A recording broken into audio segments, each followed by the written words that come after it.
In this video, I wanna show you how to create the holiday check tracker in very fast and easy way. Let's go! We are going to create the data validation table based on the absence type and codes. We are also going to give the name of the day for each date of the month. We also will add some formulas that count the number of the days of sick, holidays, and as the result, it will be converted in the hours. All the data will be reported in the summary of the year. As the bonus, we are going to add the VBA code that helps in automatic way to add or delete the new members of our table for each sheet. Let's go and let's start. So let's start to add the name of the date for our table by writing the formula equal text, open the bar, date, open the bar, 2025, comma, 7, comma, and we select the cell with the number of the day. Close the bar, comma, dots, 3 times D, dots, close the bar and press enter. As the result, we have the first day of July is Tuesday. Drag the formula for all cells of our month, and we have completed the first step. Next, we are going to create the data validation table. Go to Data, Data Validation, select the list, and let's write our codes H, S, P. Press enter, and let's see the result. For each code, we wanna assign also the color. For this reason, go to Home, Conditional Formatting, equal to. Let's write the first code is H and select the color. Do the same thing for the S and for the P.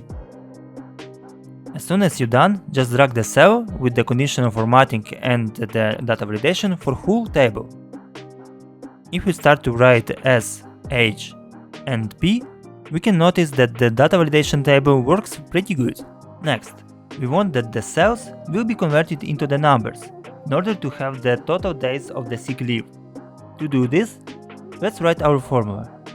Equal count if we select all the cells of specific person, comma, quotes, S, quotes. As the result, we have the total number of the sick days. Do the same thing also for the holiday leave days.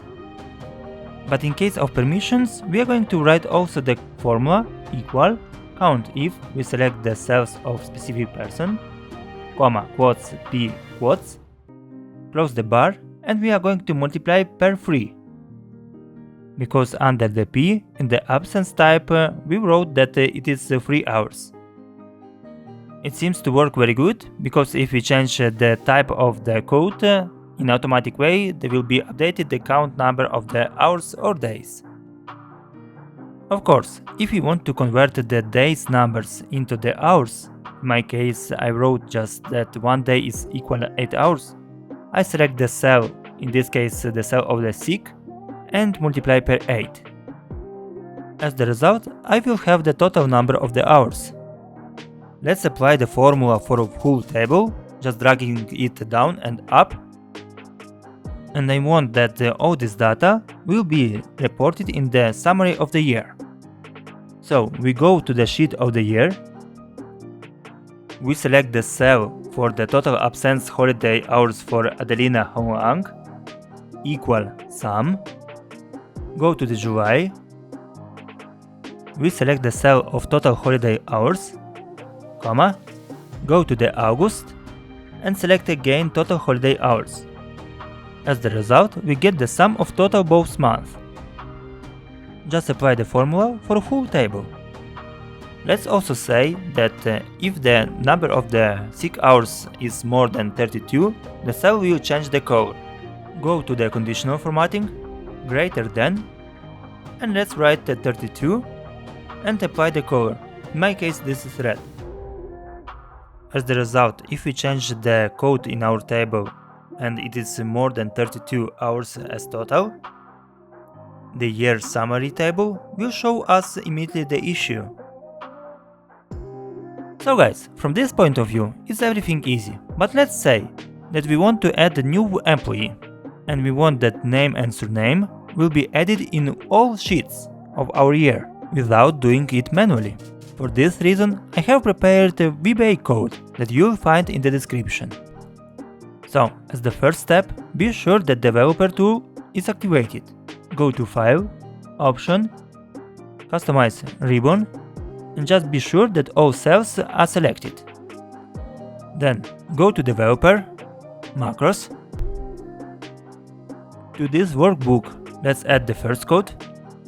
In this case you have to consider the cells, in my case it is B6 and B100.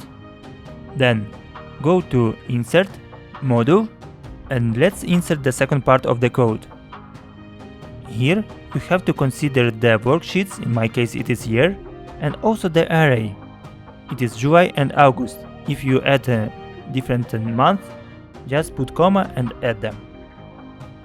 Everything is ready, let's see the result.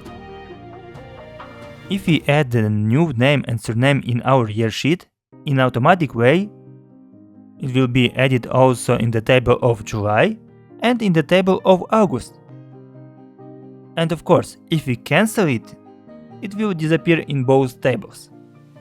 I hope that you enjoyed this video. Help to grow this channel. Put your like and subscribe.